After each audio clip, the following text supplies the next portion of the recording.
Bonsoir. Ce soir, j'aimerais faire un volet classique contemporain au menu numéro 6, spécial Arvo Part. Arvo Part, c'est lui qui m'a introduit au classique. Euh, oui, j'ai été introduit plutôt au classique par des trucs comme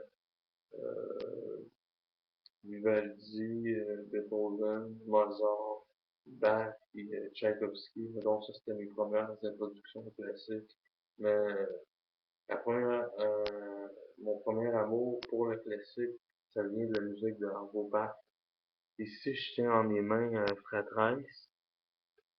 C'est un excellent disque.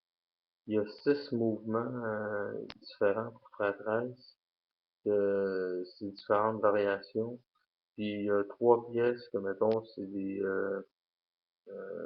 pièces très intéressantes, dont Festina, Lente, Soma, puis Cantus in Memory of Benjamin Britten.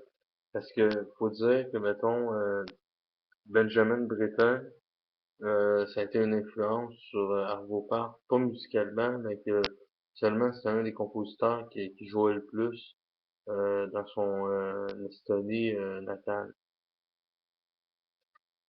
Puis quoi dire de plus? Achetez ce disque. Achetez-le. Euh, mais c'est pas le disque qui m'a fait découvrir Arvo Pärt. Ce qui m'a fait découvrir Arvo Pärt, c'est ce disque-là. Tabula rasa, table rase. Il y a 2 pièces à table rase, Ludius puis Silentium. Il y en a qui aiment mieux Ludius, moi j'aime mieux Silentium, qui est une longue pièce, comment je pourrais dire, donc j'oublie mes mots, qui est une longue pièce minimaliste, contemplative. C'est bon pour méditer, mettons. C'est bon pour le recueillement, puis ça. Ensuite, là-dessus, il y a un truc qui s'appelle collage Hubert-Bach, qui est sûrement inspiré de Bach, je suppose. J'aime moins, mais en même temps, c'est pas la partie majeure du disque. Mettons, c'est juste une petite partie du disque. Il y a la symphonie numéro 3 qui est bonne, aussi, mais comme si vous achetez le disque, c'est probablement pour Tabula Rasa. Excellent disque.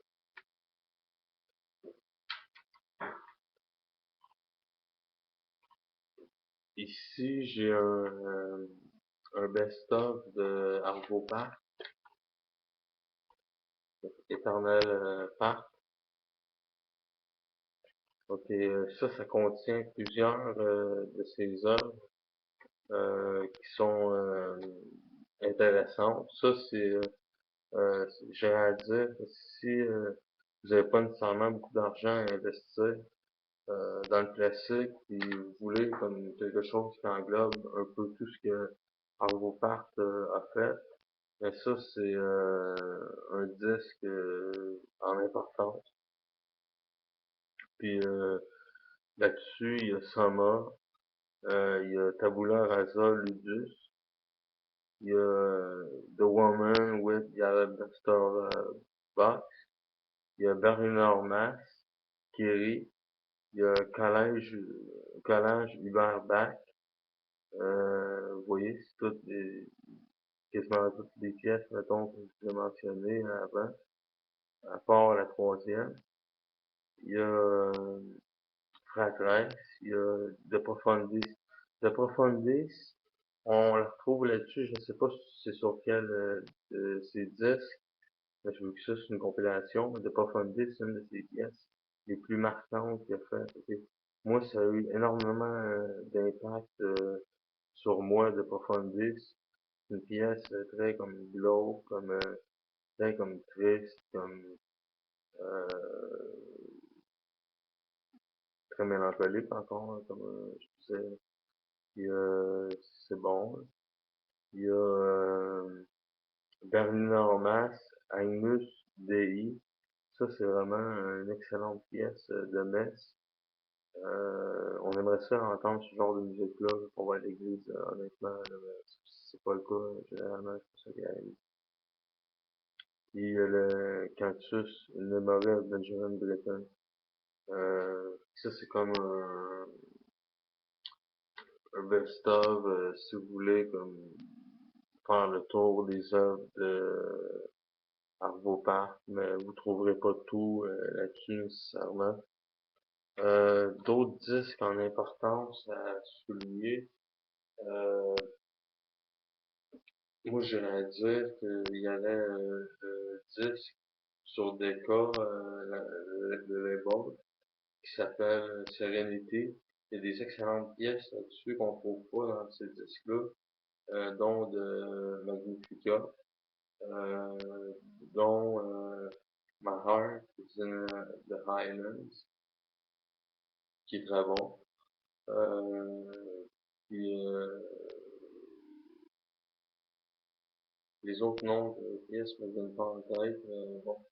Euh, J'aimerais souligner que si vous aimez Arvo Part, probablement que vous pourriez trouver de quoi dans la musique de Péteris Vasque. Péteris Vasque, c'est un letton, fait que c'est un peu dans le même coin que Arvo Part. Puis lui, je trouve qu'il s'est démarqué dans les flûtes, comme son concert de flûte à Péteris Vasque, il vaut la peine si vous avez les œuvres d'Arvo Part, pour rester dans le sujet, bien sûr. Euh, Puis il est fort sur le violon. Mais je vais pas vous faire un post sur Péteris Vasque. Peut-être que ça va venir, mais pour l'instant, je vais vous parler de Afro spécialement. Donc, c'est tout ce que j'avais à dire sur Arvo Part. J'espère que vous avez apprécié. Puis, c'est un des bons compositeurs modernes qui est encore en vie. Je me demande ce que, mettons, l'avenir nous réserve avec Arvo Part. S'il va encore nous gracier avec un nouveau, des nouvelles compositions intéressantes dans le futur. C'est un compositeur à surveiller. Puis en ce moment, il est comme très comme en vogue. Mettons, on entend souvent sa musique dans les films. Je trouve que c'est une bonne chose. Puis c'est tout ce que j'avais à dire.